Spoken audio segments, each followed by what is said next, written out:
Whether it's the holiday season or you're just having a few friends over for dinner, hors d'oeuvres are a must.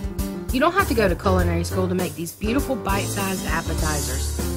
With a few shortcuts and a few minutes, you can save a lot of money and impress your guests by making them yourself.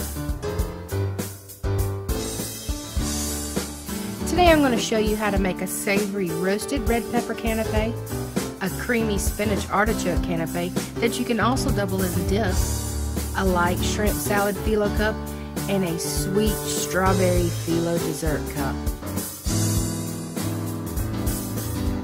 All this on this episode of The Hungry Chef.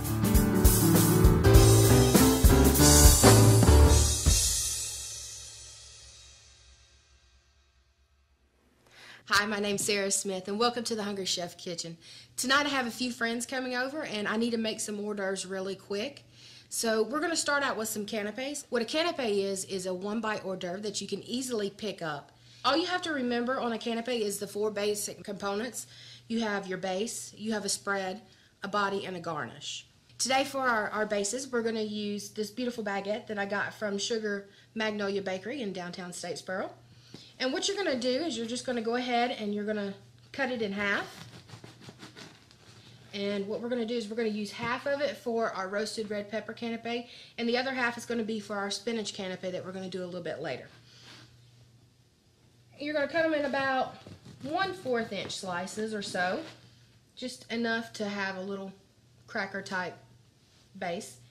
If you don't have a baguette or you can't find a baguette, you can use any kind of bread that you have in the kitchen. As long as it can be toasted and sturdy, you're going to be fine. When I was in culinary classes, we used all kinds of different breads. We had rye, pumpernickel, and just plain white bread. And then if you want to get into the more sophisticated things and you don't have any bread, you can use something like cucumbers. You can actually use small turnips and cut them in slices. Just depends on what your garnish is going to be and your body and all that. So it really shouldn't matter, just as long as you have them about the same size. Now what you're going to do with these is you're going to brush them with a little bit of olive oil and some kosher salt.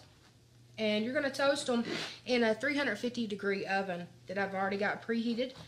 And you're going to toast those about 10-15 minutes or so until they get nice and golden brown.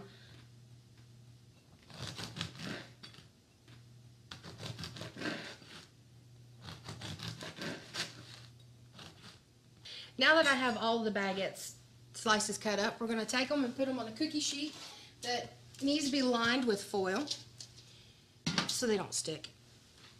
And you're just going to arrange them on there in a single layer, just like so. Now if you're going to do like a fresh vegetable, like I said, the cucumber, or you could take zucchini and grill it. Just make sure it's going to be crisp. You can marinate those in like an olive oil with some salt and pepper and a little bit of garlic or something to give it a little bit of a flavor. If not, you can just do them plain. There's no problem having a plain bottom because your body's going to have all your flavor in it. So, all right, what we're going to do is we're going to brush these with some olive oil real quick, just so your salt will take to them. And I like to use light olive oil. Extra virgin olive oil is for your dipping. When you cook, you want to use the lightest amount of olive oil because it has a less of a olivey taste. And you don't want that olive taste to get in the way of what you're actually cooking with. Okay, we have those. And then take kosher salt and just sprinkle on there.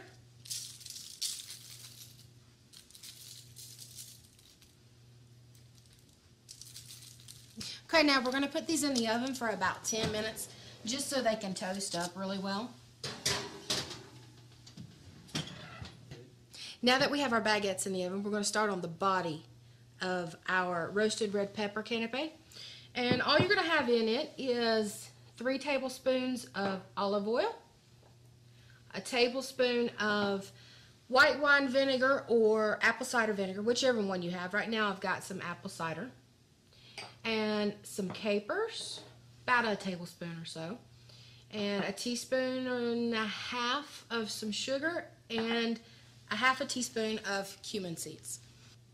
Now for roasted red peppers, you can either use the jarred kind, which is super easy to get, just buy them and pull them out, or you can roast your own. All you have to do for that is turn your broiler on, your oven, and you're going to take and put your red pepper right on the rack. You're going to leave it in there about 45 minutes on 400 degrees until the skin gets really bubbly and crisp and black. That's okay because you're getting rid of it.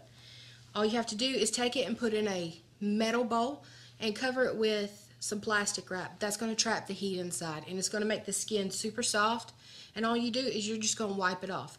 But once you do that, make sure you don't wash your pepper, because that's going to take all of the flavor out of it, and you don't want to do that, defeating the purpose of doing your own roasted red peppers.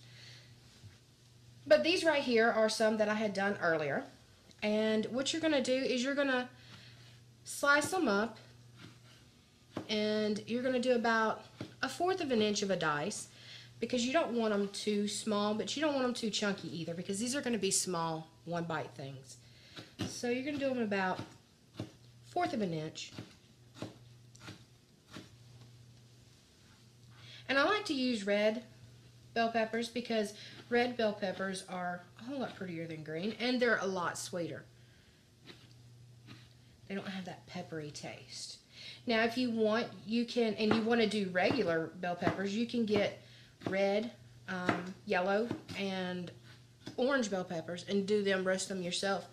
And you can make it a little summery or whatever, just to have a lot of color. Make sure you have a sharp knife whenever you cut something, because a dull knife hurts a whole lot more than a sharp knife if you cut yourself.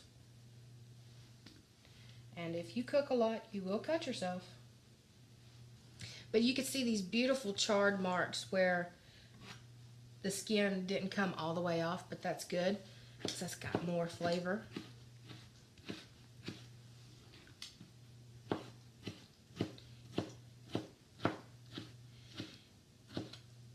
Anytime you use a pepper or a chili and you leave some of those little white seeds you'll see in there, like that, you'll have more heat to it. And the more seeds you take out, the less spicier it's going to be. Okay. Alright, now that we have about a cup or so already chopped up, we're going to take it and put it in our dish that we're going to actually marinate the red peppers in.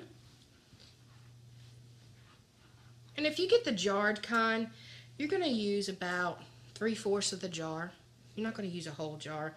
Unless you have a lot of baguettes, then you can use the whole jar. But I'm going to save these for a soup that I'll make later on. And to our red peppers, we're going to add our 3 tablespoons of olive oil, 1 tablespoon of sherry vinegar or white wine vinegar, or apple cider vinegar in that case. And these are capers. Now capers are the little fruit or the berry from the caper bush, which is in the Mediterranean area. And what they do is they pick them and they brine them in a vinegar and salt mixture and kind of pickle them a little bit. And they have almost a salty dill flavor. And they add so much depth to this dish. I love them so much. And so we're going to add those to it. Like I said, this is about a tablespoon. Now if you don't like the taste of a caper, that's fine. You can leave them out. But it tastes so much better if you do put it in there. And for a little more added sweetness, we're going to put a tablespoon of sugar in here. And a 1/2 teaspoon or so of cumin seeds. If you don't have cumin seeds, you can use ground cumin, that's fine. And we're going to take about a teaspoon and a half of kosher salt and put in there. And a few grinds of black pepper. Okay, once you have everything in there, we're going to take and just toss it in all of this. Mix it up really good. Isn't that pretty? Look at all that color. Okay, now that we have it all mixed up, we're just going to throw this in the fridge till we're ready to use it.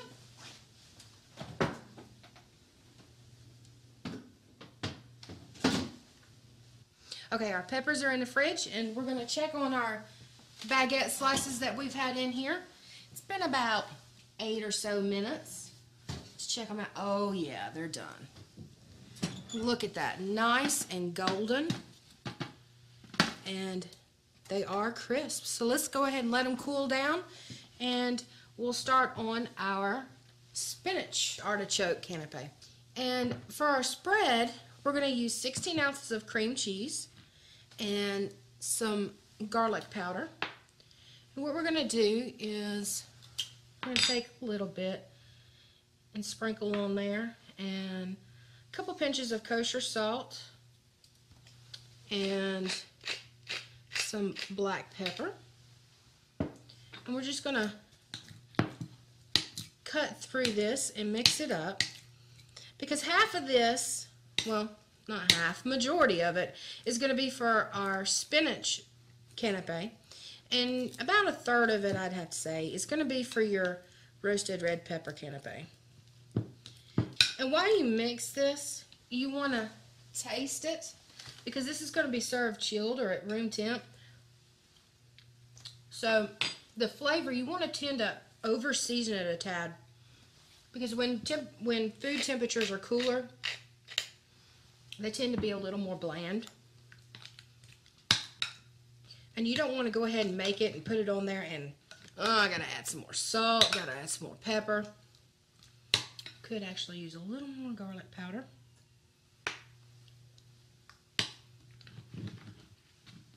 This mixed up, we're gonna take and put about a third of it or so in another bowl for our roasted red pepper spread. That should be enough. And we'll stick this off to the side because we still want it to be room temp, so to be really spreadable. Now that we have that mixed up, let's get with our artichokes here. Artichokes, you get these in the can. They're just the hearts of the artichokes. Just use a few of them. We don't have to use all of them. You want to give these just a rough chop.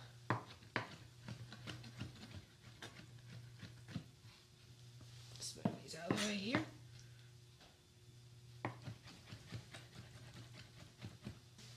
Okay, now that we've already chopped up our artichokes, we're going to go ahead and just put them in the bowl.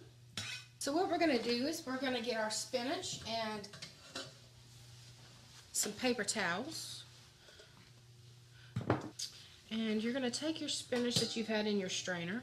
You're going to put them in the middle of a paper towel. Yeah, see, it's been sitting out for a while and it's still mushy. So take and wrap it up. And the fun part, squeeze. Look at all that water.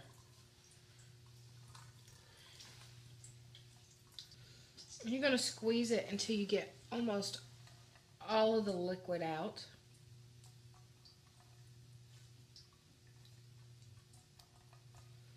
Okay, that should be good enough.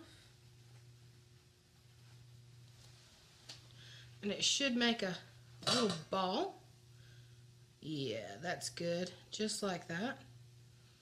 Okay, let's put this over here in the sink. And get our filling bag and just kind of break it apart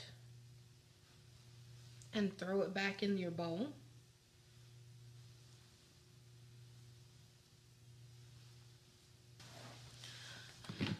right, and we're just going to stir it up.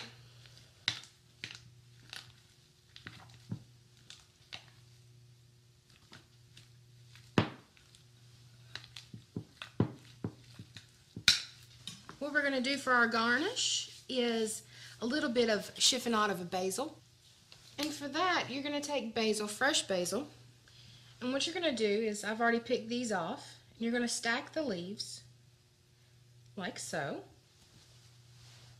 You're going to get about 5 or 6 of them, depending on how much you need. Make sure you stack the smaller ones on the inside, and then you're going to take and you're going to roll them up like so. And with a sharp knife, you're going to take and make little cuts. Make sure you have a sharp knife, because if your knife's dull, all it's going to do is bruise, and it's going to make them brown, and that's not a pretty ribbon-like garnish. Okay? Look how pretty that is. Now you can do this the day before and have it in your fridge, and make sure you take a paper towel and wrap it around it and put it in a container so the moisture from your refrigerator doesn't cause them to get all soggy. Now we're ready to assemble our canapes. Alright, it's time to get our marinated red peppers out of the fridge. These have been in there for about 30 minutes or so. And the longer you have it in the fridge, the more complex the flavors are going to be. So if you can do it overnight, that's the best. Grab one of my platters, and we're going to start on our roasted red pepper canapé. I'm going to take a couple of your baguette slices that have cooled down. We'll take the reserved garlic cream cheese that you made earlier. You're going to spread it on there. And the reason why you want to have a spread on something like this is because it creates a barrier from the moisture. And so when you have something like the olive oil from the red peppers, it doesn't make your bread soggy. Also, it adds flavor, so it's a win-win situation there.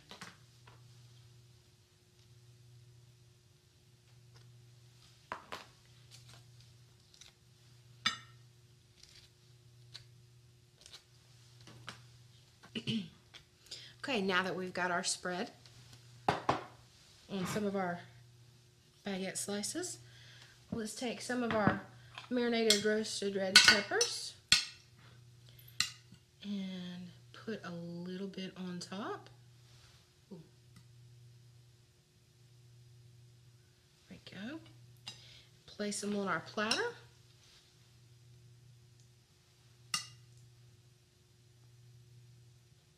You can put about a teaspoon or so on there, or whatever's pretty.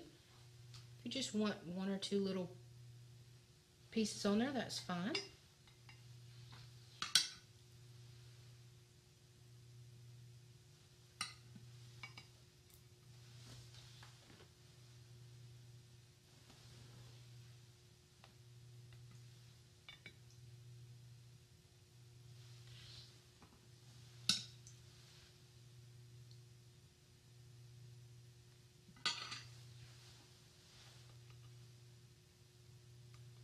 Okay, and for our garnish, a little bit of basil.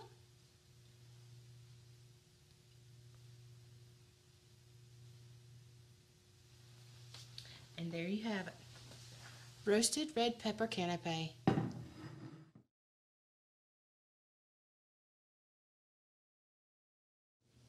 Alright, let's do our spinach canapés. Now, for this, we're not going to have so many components to put together because our body and our spread is all together. So what we're going to do is we're going to take our base and get a little bit of our mixture. Now, if you want to, you can pipe this on. Make it look a little more sophisticated if you want.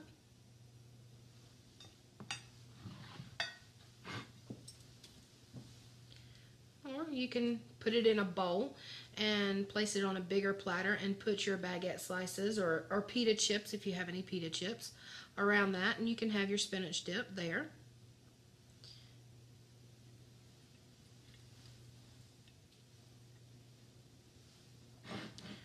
Okay. Now that we have our spinach on there, we're going to take our two garnishes. And for this, we're going to have a Parmesan curl and some paprika. Now to make Parmesan curls, I have a nice block of Parmesan cheese that I bought at the supermarket today. And we're going to take on the corner edge of it, and we're going to take a vegetable peeler, and we're just going to go down it and make a little curl. Like so. We're going to make a few of them like that.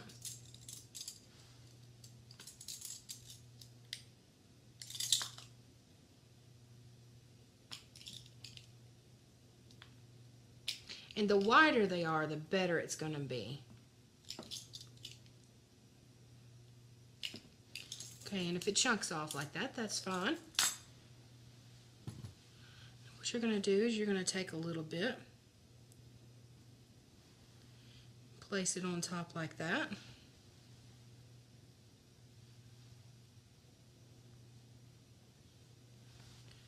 Cut a little bit of that off.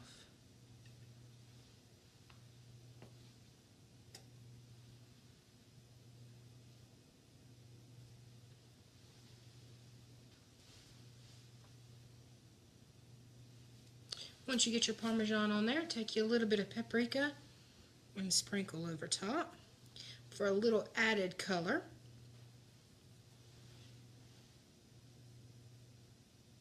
If you want to add some heat, you can use a little bit of cayenne, but you might want to stick with your paprika if you're not sure if your guests will like the spiciness. And there you have it, your spinach artichoke canapes.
Welcome back to The Hungry Chef. We've already finished our canapes, and now we're going to get a little more advanced.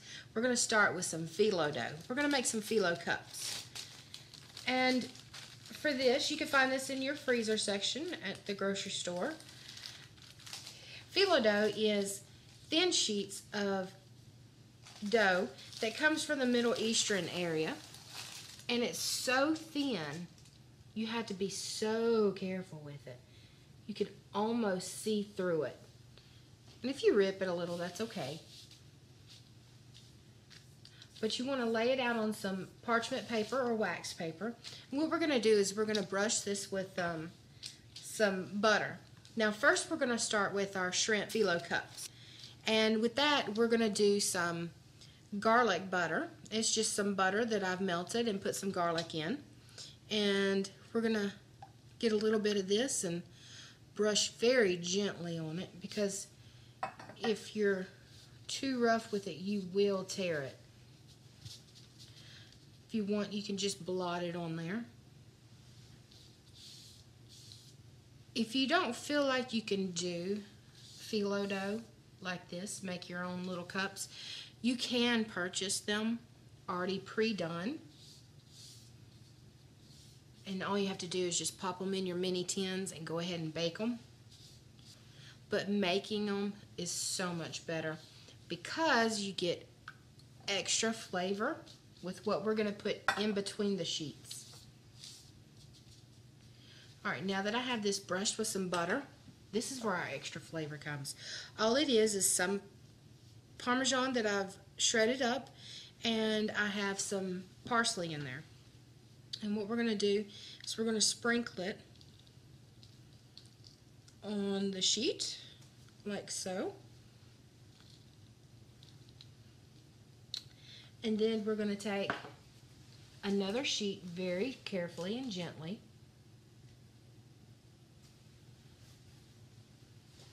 And we're going to lay it right on top.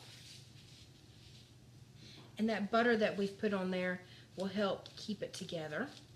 Kind of gently press it down. And you're going to do this 4 times. You're going to use 4 sheets. The more sheets you use it, the stronger the dough is going to get. You want to try to work as fast as you can with phyllo dough because it will dry out, and the drier it gets, the more that it will tear.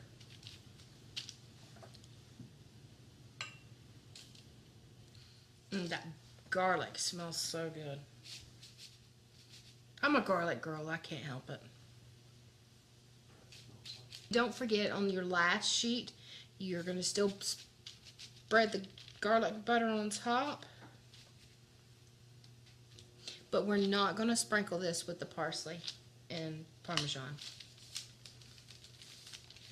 Okay, now that we have our phyllo already prepped, what we're going to do is we're going to take our muffin tins with a little bit of the garlic butter, and we're going to do about 12 of them. Because hopefully we're going to get about 12 sheets out of this.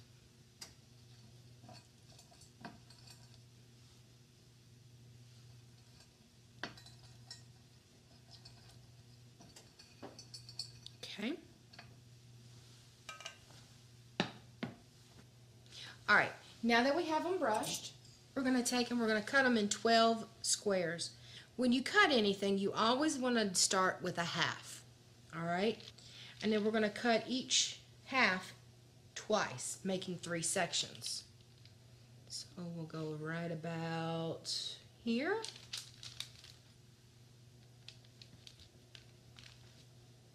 And right about here. And do the same to the other side.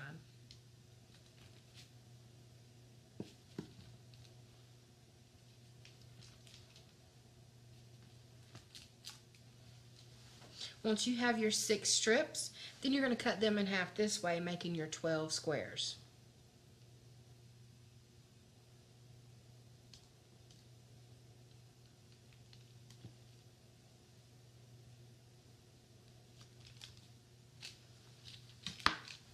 Okay. Gently pull them apart. Then you're going to take and you're going to press them down into your muffin tin, leaving some pretty gathers on the side. Be very gentle with them because even though they're a little bit stronger, that you have 4 sheets, the butter's going to make it really thin in some areas when you push down. You don't want to poke any holes in there.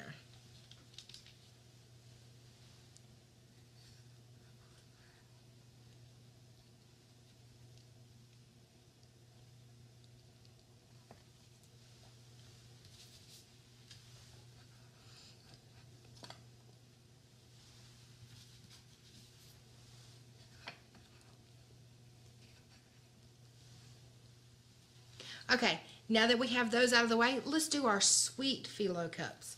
For this, we're going to do the same method, but we're going to use butter that I have melted with some cinnamon. Alright, get you a piece of parchment or wax paper down and 1 sheet of phyllo. And then you're going to take and you're going to brush your cinnamon butter on your phyllo sheet. Set this down here. I remember in culinary school, the most difficult thing I had to do was make 1,000 pieces of baklava. And I had to do it in the same method. So I had to make 1,000 little cups. And before it was over with, I was crying, I don't want to do anything with phyllo dough ever again. And then about 6 months later, I did my internship in a restaurant in Lyons, Georgia. And one of their specials, the first night that I was there, was a strudel that they made. And guess what the outside was? Phyllo dough. Yeah, so talk about a unhappy camper that day. All right, sheet number 2. Oh, see, I ripped it a little, but that's fine. We're going to put another sheet on it. So I'm going to be extra careful when I come up to that spot where I ripped it.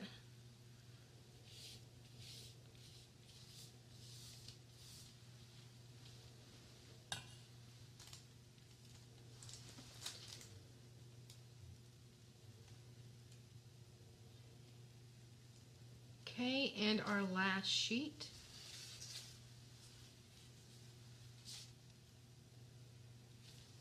Again, press it down and rub out as many bubbles as you can. And on your last one, don't forget your butter.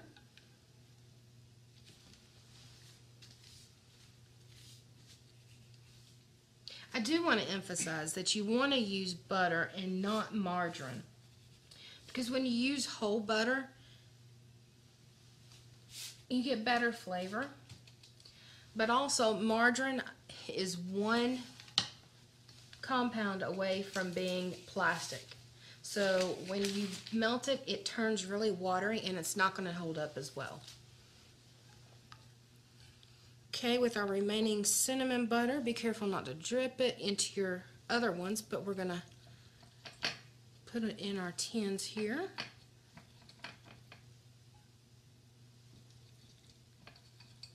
Okay, and now we're going to cut our phyllo dough. All right, now we're going to cut them the same way we did before. Always in half. And you're going to want to use a sharp knife, of course, again for this, because a dull knife does not cut as well. All right, and then we're going to cut them into thirds. And you're going to put it in there and you're just going to rock it down. Let the knife do its work.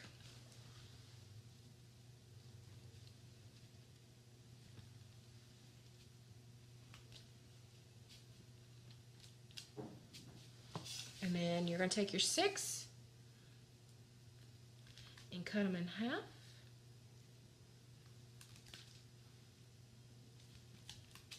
Okay. And you're going to gently peel them apart and go ahead and start putting them in your pan. Remember, you're alternating the ways you put them in, so when they cook, they don't touch.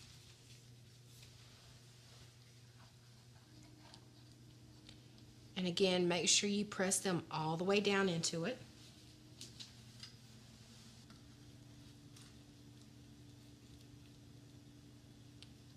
Okay. Now that we have our phyllo cups done, we're going to stick them in the oven, 350 or so, and that's going to be about 10 minutes until they turn brown. Okay, now it's time to start on our shrimp salad filling for our phyllo cups. You're going to take about a pound of shrimp. Now, I have the medium sized right here. You can use the salad shrimp. That way you don't have to chop them up as much. But right now we're going to use our medium sized shrimp. I rinsed these and drained them.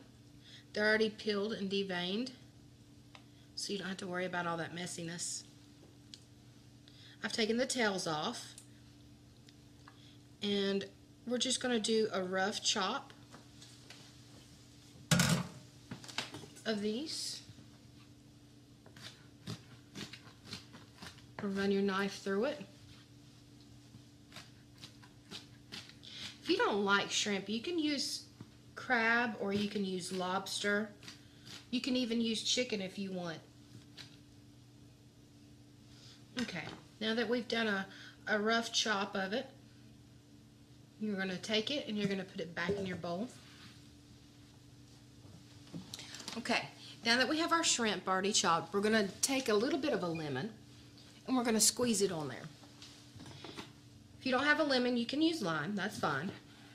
The only reason why we're doing this is because you need the acid from the lemons or the limes for your shrimp. It actually kind of cooks them. Even though these are already cooked, you still need that citrus in there.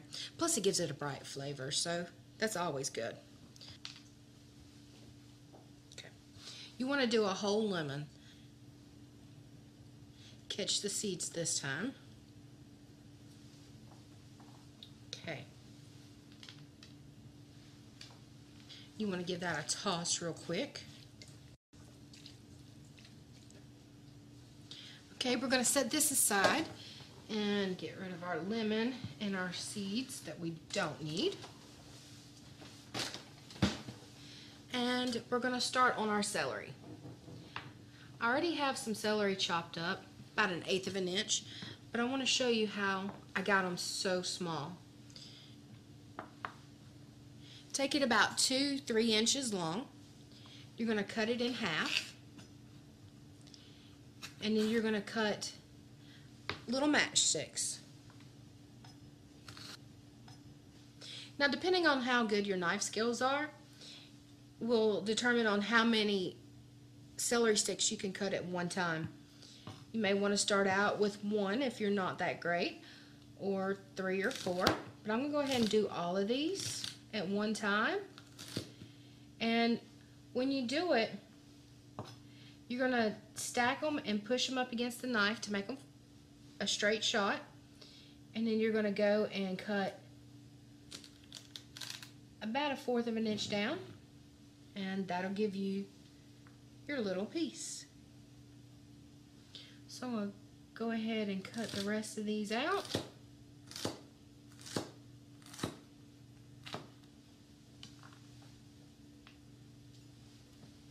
Okay, now that we have that chopped, we're going to add that to our shrimp.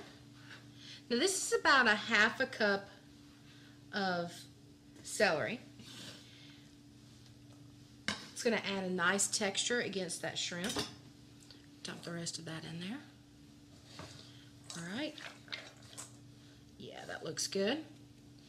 And now we're going to take some green onion. And we're actually just going to use the white part of the green onion. A green onion is also called a scallion. And you have 2 parts. You have the green part, which is mainly used for your garnishes on things. And then you have the white part, which is this end. Okay? And I'm going to show you how I got these nice and pretty. I'm going to go ahead and take the white part off. Set the greens aside because we will use them. And you're going to take the little hairs, you're going to cut them off just slightly above it. We're going to throw those out later. Now, just like your celery, you're going to take and flush it up against the knife, and then you're going to cut your thin slices, like so.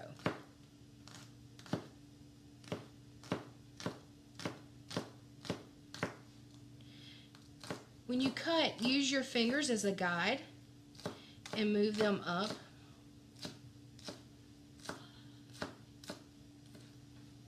Okay. Now we're going to add the rest of the green onions I had cut earlier. And we're going to run through this with our knife, making a rough chop across these. Now you can find these in the grocery stores already cut in the fresh produce section, but there's nothing better than fresh product. Plus there's no telling how long they've already been cut.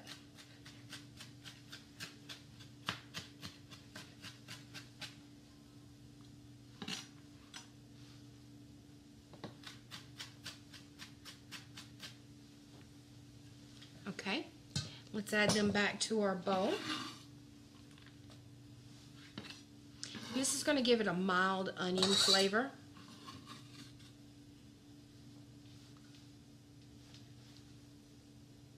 Okay. And to this, we're going to add a half a cup of mayo.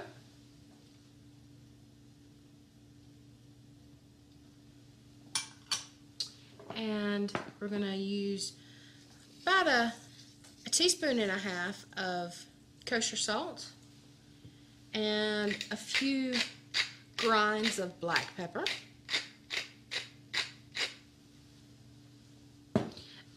Okay, and after your salt and pepper, we're going to mix this up.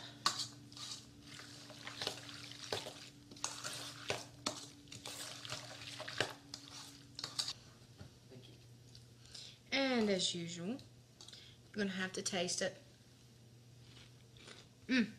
Spot on. Perfect. And we're going to go ahead and start on our filling for our dessert cups. Now for this, we're going to take some fresh fruit. Today I have some strawberries that I've already cut and hulled. And I had some sugar on them earlier. It's brought out some juices in them, which is going to be so good. And I'm going to put a little bit of more sugar on them to sweeten them up. Now, when you hear macerate, it sounds really horrible. But all it is sugar on a fresh fruit. And what it does is it brings out all the fresh juice of your fruit. And it makes them so sweet. Let's get one out. It makes them so soft. Look at that. And what we're going to do is we're going to put these on our dessert phyllo cups that we brushed with the cinnamon butter. And you're going to mix all that sugar in there. It's just going to bring that extra sweetness out in them. And we're just going to set them off to the side and get a little more juicy. And we're going to be ready to start filling up our phyllo cups. Okay, let's go ahead and get our phyllo cups out of the oven. Oh yeah, they're just right.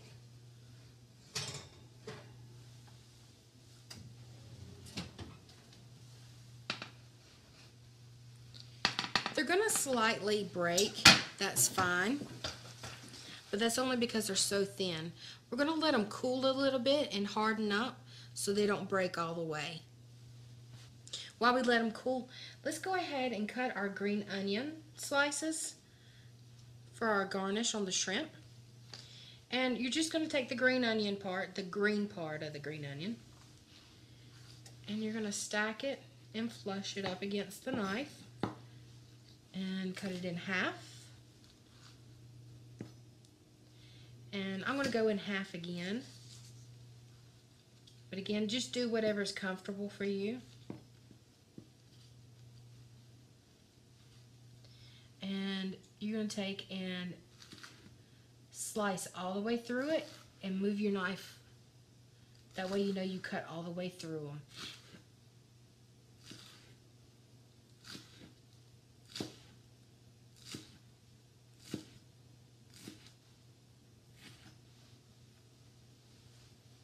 And there you have a pretty green onion garnish. Okay, now it's time to fill our phyllo cups. I'm going to go to the fridge and I'm going to grab my Greek yogurt. And the reason why I want to go with Greek yogurt is because it's a whole lot thicker than regular yogurt. And people like to eat it when they're on a diet because it has less calories, fewer carbs, more protein, and a whole lot less sodium. It's so much thicker because it goes through a triple straining process where regular yogurt goes through a double straining process. We're going to put them on our platter that I have. And we're going to use the cinnamon butter. And you're going to take and put a little bit in there.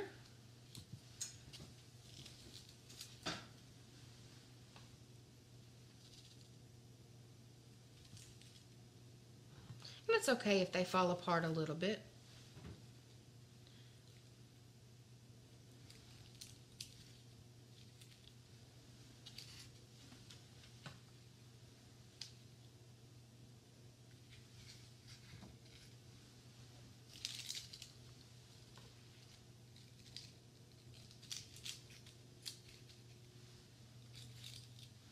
Okay, we have them filled, and we're going to take and put a little bit of our macerated strawberries. See how much juice has come off of this? Look at that. Okay, we're going to take and put, I want to be plenty on these because they're small. Now, if you decided to make the bigger ones, go ahead and feel free to put a whole strawberry in there if you need to.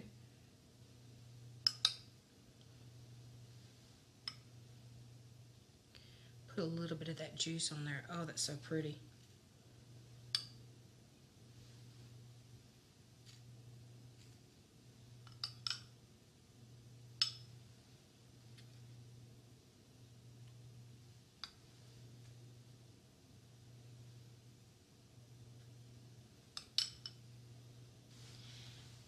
And for our other garnish, you can put any kind of nut that you want. You could put pecans, you could put walnuts. Right now I have some black walnuts that I got from a friend who went to Minnesota. And what you can do is you can take them and roast them in the oven for 3 or 4 minutes on 400 degrees. So it'll secrete some of the oils that is in there. And let them cool and break them apart. And you're just going to put a few of them on there.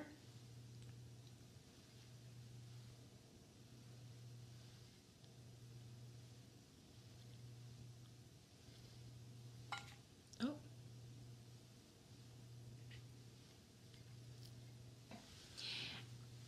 And then you're going to take some honey that you have warmed up. I've had this sitting on the stovetop, and the heat from the oven has made it liquidy. Just take and drizzle it on top.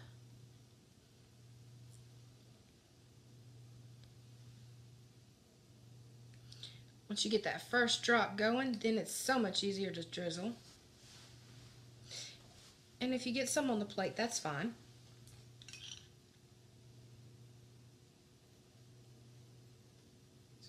Okay. And there you have it. Greek yogurt fruit phyllo cups.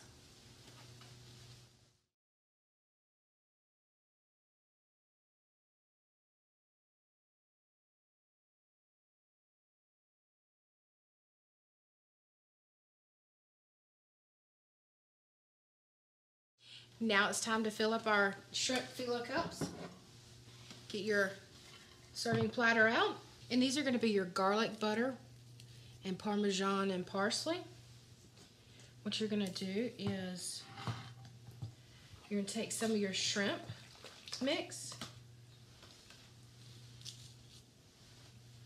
You're going to spoon that right in here.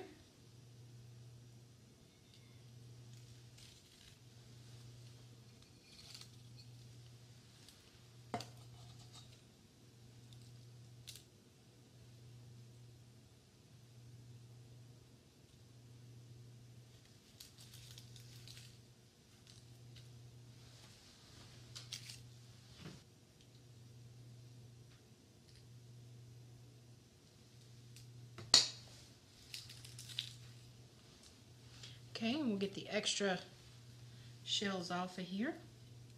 And to garnish, you're going to take the green part of the green onion that we already sliced up really thin. You're just going to sprinkle it on the plate. Just like so.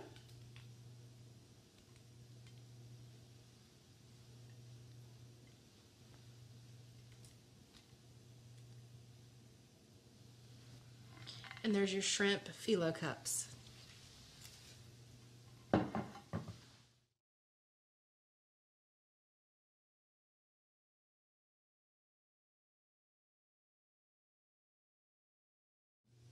So next time you have friends over, I hope you remember these recipes, and you can fool your friends into thinking you had a caterer. But remember, it's food. It matters.